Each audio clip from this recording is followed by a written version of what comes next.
It's not a dream, Eagles fans. Philadelphia is headed back to the Super Bowl after stomping the Minnesota Vikings by a score of 38-7, the largest margin of victory in the team's postseason history. We kick off this edition of the Eagles Update presented by Ticketmaster with the reaction to bringing home the team's third NFC crown. What I've seen on TV and what I experienced last night with our fans, and just even today, and the text messages and emails and everything that you get, I mean, it's pretty incredible. It's pretty incredible. And to have, played here a long time ago and to kind of experience the passion then to what they're feeling today, I'm excited for them, for our fans. And, they're a lot like us. I mean, we've been underdogs, for the last couple of weeks, and our fans feel that and they understand that, and we're excited to have won these last two games, obviously, and we hope to have the entire Eagles Nation up in Minneapolis for a game in 2 weeks. Lots been said about this team and what people's perception of us are, and how far they think we can go. So this definitely was one of those games where we're going to keep our foot on the pedal for as long as we can do it. Send everybody a message about who we are. It means a lot, but I mean, honestly, we're not done yet. We got to keep this thing going. We got another game to play, and I think everyone in this locker room understands that. We can't. This is not like we've reached our destination. We're getting to the destination, but we got to finish what we started. I'm just happy to be a part of it. Being here 8 years, my 8th season, and never being at this point in my career. Period. I never won a championship, never got no ring other than my M ring for going to Michigan for 4 years. But that's a giver, because if you're gonna stay for 4 years, they're gonna give you something. So, but me, man, it would mean a whole lot to go out there and to get that thing and get a ring, and and to finish this thing the right way for the city of Philadelphia.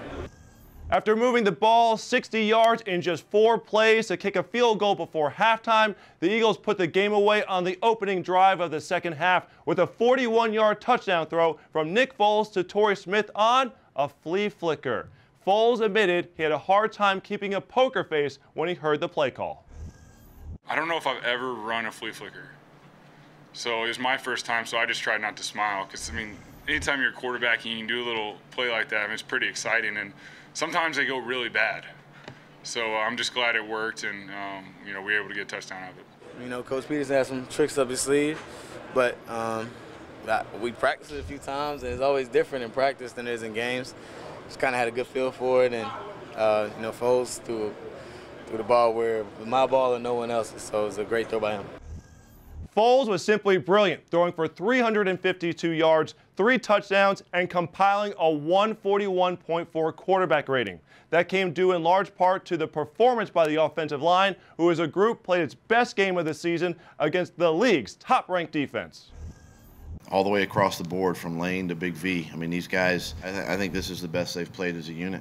We haven't talked a whole lot about them this year, but this is a group that, Coach Jeff Stoutland does a tremendous job preparing these guys each week, has a great run plan together, our protection schemes, and they just go to work. They just come to work on Tuesday, Wednesday, Thursday, Friday, and get the job done. And sometimes it's not always pretty, but it doesn't have to be. And at the end of the day, we find a way, and they find a way, and they were able to do it last night and put a really good performance together. I thought Big V, played extremely well. Extremely well. We did help him, from time to time, but there were also times when he had to, be on an island and block a tremendous defensive end who's had a heck of a year, and had a lot of confidence in V. And these are obviously the things that we've seen in him, his maturity, his growth as a left tackle, and played extremely well last night. Make sure to check out Dave Spadaro and Brian Westbrook on Eagles 360 as they break down how the Eagles romped the Minnesota Vikings. The Eagles have a team meeting on Tuesday and are back on the practice field getting ready for Super Bowl 52 on Wednesday. We'll have continuous coverage here on PhiladelphiaEagles.com and all of our social media channels. I'm Chris McPherson, and thank you all for joining us here on the Eagles Update presented by Ticketmaster. Have a great Eagles Day, everyone.